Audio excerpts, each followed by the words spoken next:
Hey, it's Rob from Centercode, and let's take a look at the tester experience. So I'm going to log in as a tester from our landing page here.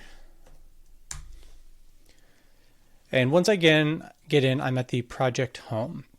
So starting at the top, we see the reminder to keep things confidential. This is because of the project setting that we set when we were setting it up.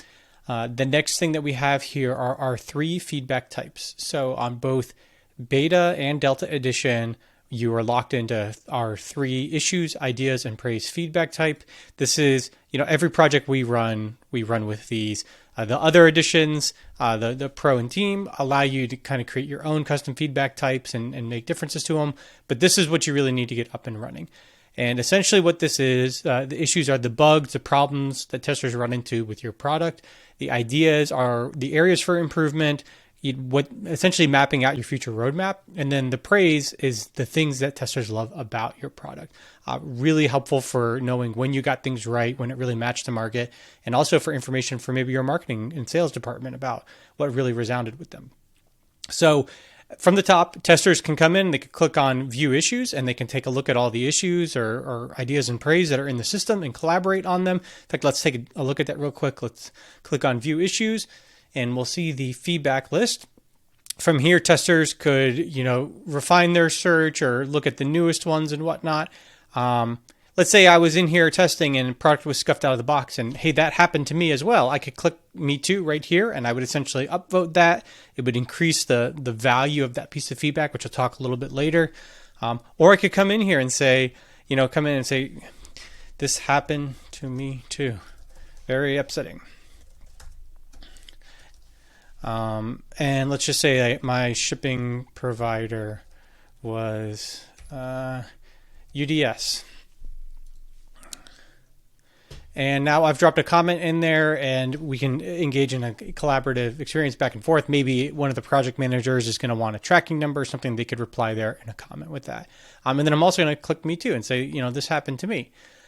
So the next big thing that testers are going to do is they are going to come in here and complete activities. So, we want people in submitting feedback, but we also say, hey, this is the getting started phase of testing. We really want to know about the unboxing and the setup. So as a tester, I'm going to come in here. I'm going to click complete now.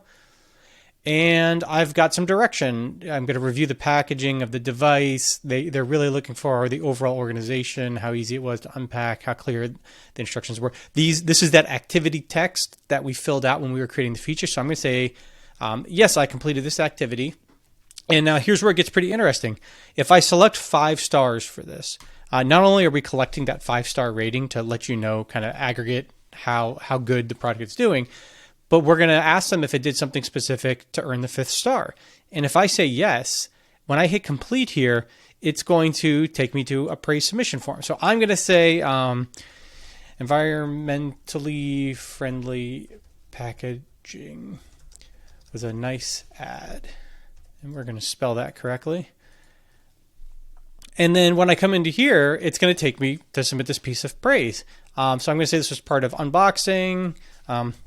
Really appreciated that all of the packaging was recyclable. And I'm going to say that I surprisingly exceeded my expectations. This wasn't something that I was expecting coming out of here. And let's go ahead and submit this. I don't have really, it doesn't make sense to attach a file here.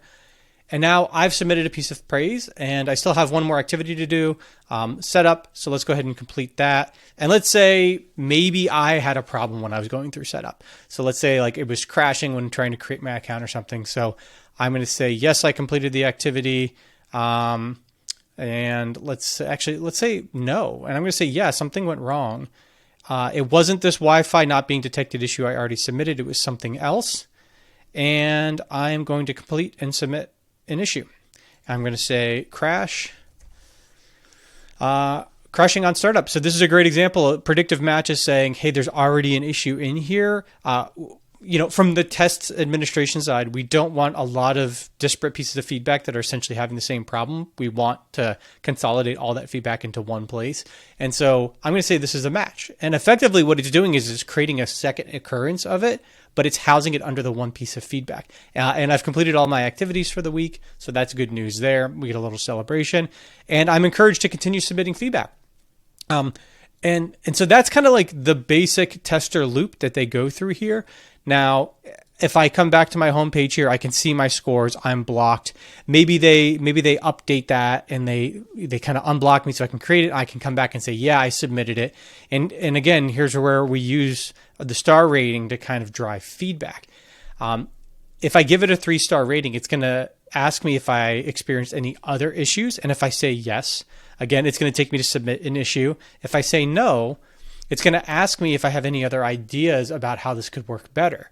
And now if I say yes, it's going to take me to submit an idea. So here you can see we're using that star rating to understand their sentiment, and we're using sentiment to drive feedback submission, which gives you actionable insights. That's the full loop. That's what this is all about here. So hopefully that gives you an idea of kind of the basic tester experience. They're going to go through that whole process there. They're going to get emailed by Ted, which we'll talk about here in a little bit. And really, really exciting stuff here. And so we'll see you in the next one when we dive into kind of managing the project, setting up TED and whatnot. All right.